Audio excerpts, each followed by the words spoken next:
Boa tarde, pessoal. Vamos começar então a falar do primeiro tópico do Regulamento das Olimpíadas de Química para a modalidade A. Esse tópico engloba o conteúdo de matéria, então vamos falar de elementos, substância e mistura, processos de separação e mistura, alotropia, propriedades físicas. Dentro das propriedades físicas, temperatura de fusão e ebulição, densidade e solubilidade. Importante, antes da gente começar o conteúdo, a gente entender o que é um sistema, que vai ser bem recorrente o uso dessa palavra ao longo do aulão, tá? Então, um sistema para a gente ele é o objeto de estudo, de análise. O que é que a gente quer analisar? Então, por exemplo, se alguém vai na sala de vocês e aplica um questionário para fazer um estudo da opinião de vocês, o sistema deles vai ser a sala de vocês, ok? Então, é o objeto de estudo. A gente pode classificar um sistema de acordo com várias variáveis. Então, uma primeira classificação é quanto ao contato com o meio externo. Um sistema ele pode ser classificado como aberto, fechado ou isolado, como mostrado na figura, ok? Um sistema aberto, representado aqui nessa figura mais à esquerda, ele é um sistema onde tem troca de energia e matéria com a vizinhança. Então, vocês podem observar que a flechinha amarela, que representa a matéria, ele vai para o meio externo, assim como entra no meio externo, do meio externo para o sistema.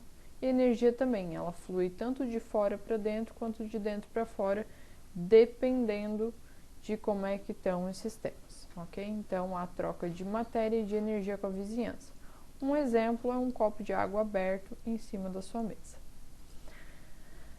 Um segundo tipo de sistema é um sistema fechado, onde a gente tem troca de energia com a vizinhança, mas não há troca de matéria. Então, eu tenho uma barreira física que isola o sistema em relação à vizinhança para a troca de matéria, ok? Mas a gente ainda tem a troca de energia, porque a gente não tem um isolamento térmico para esse sistema. Um exemplo é uma garrafa de refrigerante fechada. Quando ela está fechada, a gente não tem troca de matéria com o meio externo, mas, por exemplo, se eu colocar essa garrafa numa geladeira, ela vai ficar gelada. Se eu tirar, ela vai tender a alcançar a temperatura ambiente, ok? Então, tem troca de energia. E, por fim, a gente tem o sistema isolado. No sistema isolado, a gente não tem troca de energia e não tem troca de matéria vizinhança.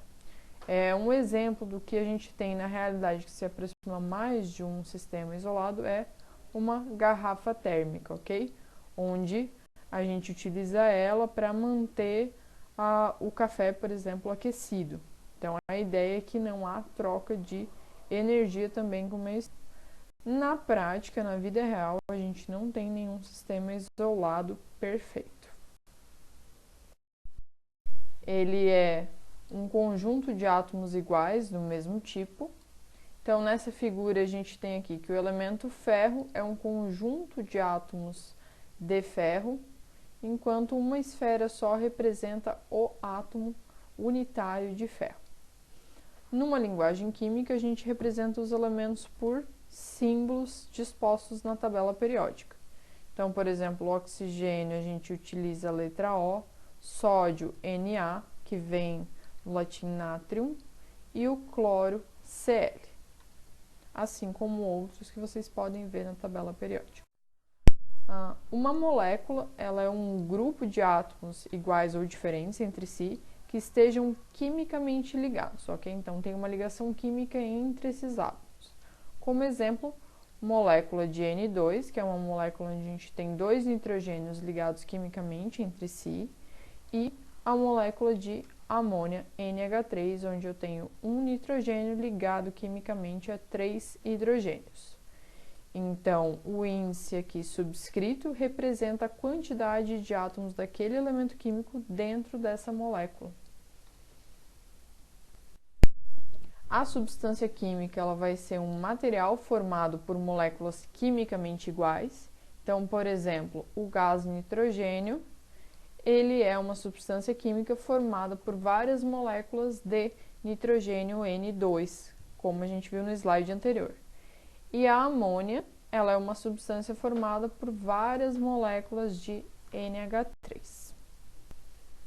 A gente pode ter uma substância pura, que é quando a gente tem um sistema formado apenas por um único tipo de molécula, e aí a gente ainda pode classificar essas substâncias em substância simples e substância composta. A substância simples, ela vai ser constituída por moléculas onde os átomos são de um único elemento químico. Então, por exemplo, o gás hélio é um gás onde cada molécula seria um único átomo de hélio. O gás hidrogênio, onde a molécula é formada por 2 átomos de hidrogênio apenas. O gás ozônio, que é formado apenas por átomos de oxigênio.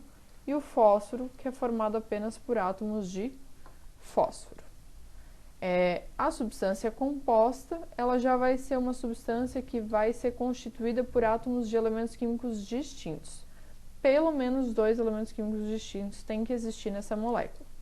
Exemplo, água, que vai ter o elemento oxigênio e hidrogênio, a molécula de gás carbônico, que vai ter carbono e oxigênio numa mesma molécula, e ácido sulfúrico, que tem hidrogênio, enxofre e oxigênio na molécula.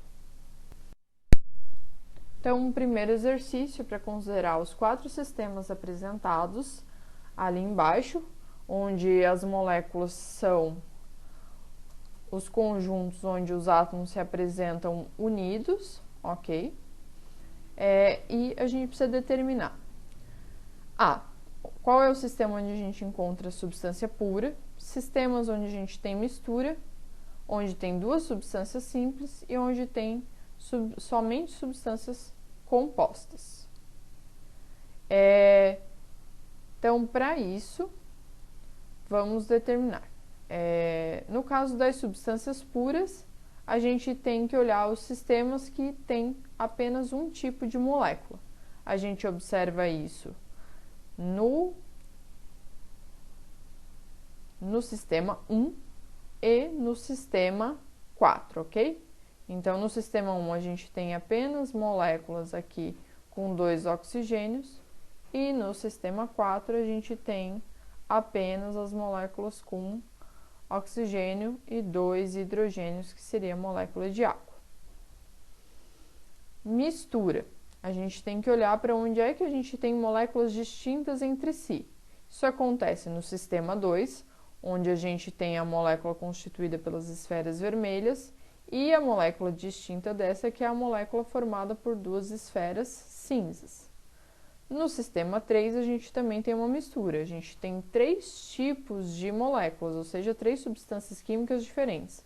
Uma formada por 3 esferas vermelhas, uma por 2 esferas amarelas, que inclusive tem 2 moléculas, e a terceira substância formada por um átomo azul grande e as 2 esferas amarelas pequenas.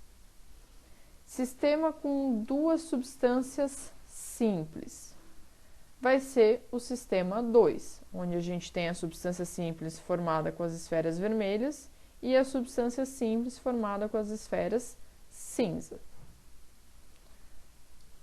E o D, somente substâncias compostas. O somente substâncias compostas é o sistema 4, que apresenta as moléculas compostas por uma esfera azul e 2 esferas amarelas. Se a gente pegar o sistema 3, ele tem uma substância composta, mas ele tem também substâncias simples. Já o sistema, considerando apenas o sistema 3, como pede a segunda questão, é para determinar o número de átomos presentes. Nesse caso, a gente vai ter que contar o total de esferas. São 3 esferas vermelhas, 6 esferas amarelas e 1 esfera azul. Então, isso dá um total de 1, 2, 3, 4, 5, 6, 7, 8, 9, 10 esferas. Então, são 10 átomos presentes nesse sistema. B, o número de elementos químicos.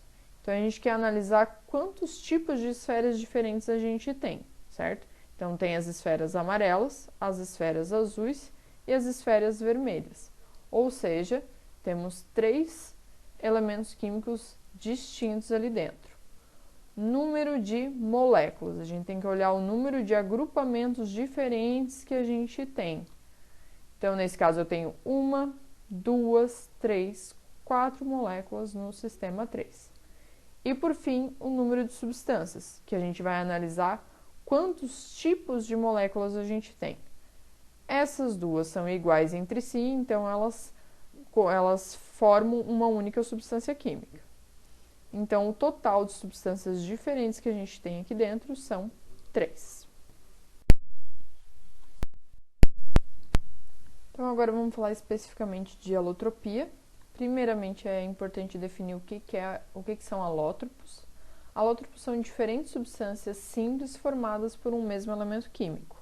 Então, como exemplo, a gente tem a molécula de O2 e a molécula de O3. São 2 alótropos do oxigênio. Ambas são substâncias simples formadas apenas por oxigênio, só que uma é formada por 2 átomos de oxigênio ligados entre si através de uma ligação dupla, e o ozônio, que é a molécula O3, onde tem 3 oxigênios conectados entre si. A alotropia, ela é o fenômeno no qual um determinado elemento químico apresenta alótropos diferentes, ok? Então, além do oxigênio, a gente pode citar a alotropia do fósforo, onde a gente tem 2 alótropos, o fósforo branco, que é uma molécula tetraatômica, P4, essa molécula apresentada aqui. Ela é uma molécula tóxica e que se inflama espontaneamente em contato com o ar, ela é bastante reativa. E temos também o fósforo vermelho, que é representado por PN. Esse N quer indicar que são muitos átomos de fósforo e por isso ela se caracteriza como uma macromolécula, certo? Uma molécula grande, e ela é estável em condições normais. Temos também a alotropia do carbono. Ele apresenta diversos alótropos, sendo que os mais conhecidos e de ocorrência natural são o grafite e o diamante. O grafite ele vai ser um sólido opaco, pouco duro e que conduz eletricidade, bem distinto do diamante, que é transparente, muito duro, uma das substâncias mais duras conhecidas, e não conduz eletricidade. No slide a gente pode ver as estruturas diferenciadas de cada um deles. Na esquerda a gente tem a estrutura do grafite, no qual a gente tem várias folhas com os carbonos ligados em um plano, formando um hexágono. E, em compensação, no diamante a gente tem os carbonos ligados numa geometria tetraédrica, que a gente vai ver ainda mais para frente o que isso significa, ok? E aqui tem a representação da imagem dos dois, então vocês podem ver o grafite opaco e o diamante, esse aqui no caso já lapidado, transparente. Além dos alótropos naturais, a gente pode citar também os alótropos sintéticos do carbono, ou seja, produzidos em laboratório. Um exemplo é o fullereno, onde a gente tem os átomos de carbono ligados formando hexágonos e pentágonos, e parece uma esfera, uma bola de futebol. Nesse caso, a gente está apresentando o fullereno C60, que tem 60 átomos de carbono, mas a gente tem outros fullerenos. E à direita a gente tem um nanotubo de carbono, que é como se a gente pegasse uma folha de grafite, no caso a grafita, enrolasse e formasse um cilindro com essa folha. O diâmetro interno que a gente tem aqui dentro desse tubo é de 1 nanômetro, uma dimensão extremamente pequena. É equivalente a 10 a menos 9 metros. Por fim, eu vou falar da alotropia no enxofre, que nesse caso não são substâncias químicas diferentes, certo? O que acontece é um arranjo diferente da molécula dentro do sólido. Então, a gente vai ter o enxofre rômbico, ok? E o enxofre monoclínico, onde a organização forma sólidos com estruturas diferentes. A gente pode observar que o aspecto delas são diferentes. A gente tem o enxofre rômbico parecendo mais prismático em comparação com o enxofre monoclínico, que vai parecer agulhas.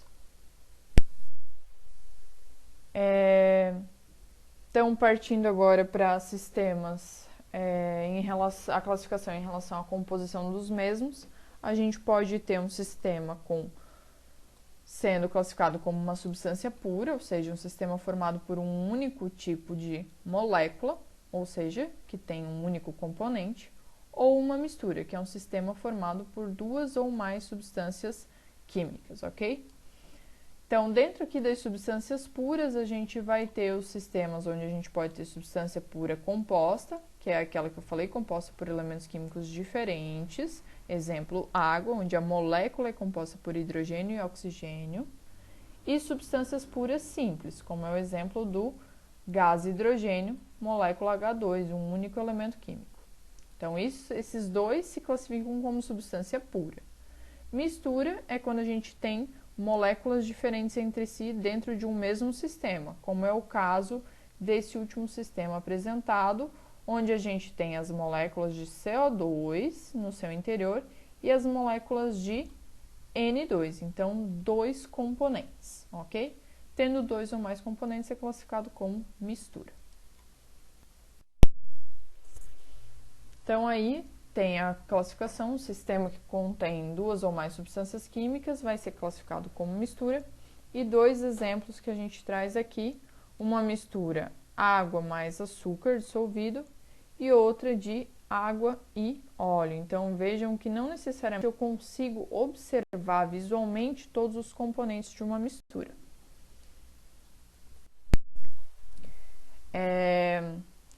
Um sistema ele pode ser classificado também quanto ao aspecto, ou seja, quantas fases diferentes, quantos aspectos diferentes eu consigo observar num mesmo sistema. Então, um sistema ele pode ser homogêneo, ou seja, formado por uma única fase, eu observo um único aspecto ao longo do sistema inteiro. Exemplo, copo de água com açúcar dissolvido, então a solução que eu tenho aqui no interior, ela tem um único aspecto, ou seja, é uma única fase, tá? E a outra opção é um sistema heterogêneo formado por duas ou mais fases, ou seja, fases com diferentes aspectos, exemplo, água e óleo. Então, eu tenho uma fase aqui embaixo composta apenas por água e uma fase composta apenas por óleo. Então, o número de fases de um sistema, ele vai ser definido pelo número de porções da amostra que apresentam propriedades distintas. Então, a fase em si é uma porção de amostra que apresenta propriedades iguais entre si. No caso da figura abaixo, a gente tem um sistema com 3 fases. A gente observa 3 aspectos diferentes, 3 regiões com propriedades diferentes. A fase inferior da areia, a fase intermediária da água e a fase superior, que é a do óleo. Então, um exercício aí. Em um sistema bem misturado, constituído de areia, sal, açúcar, água e gasolina, o número de fases é opções 2, 3, 4, 5 e 6. Para a gente analisar esse sistema, a gente observa que sal e açúcar, como é um sistema bem misturado, eles vão se dissolver na água, então eles vão formar uma única fase. Separado disso, a gente vai ter a fase composta pela areia e a fase composta pela gasolina. Isso resulta em um sistema formado por 3 fases: areia, segunda fase, água, sal e açúcar, terceira fase, gasolina. Um outro exercício. Eu tenho um sistema formado por uma pedra de gelo, água no estado líquido, sal dissolvido na água e 3 bolinhas da substância chamada polietileno, um plástico menos denso que a água. Duas perguntas: quantas fases há nesse sistema e quantos componentes formam esse sistema? Ou seja, quantas substâncias diferentes a gente tem nele. Aqui eu tenho um esquema desse sistema, ok?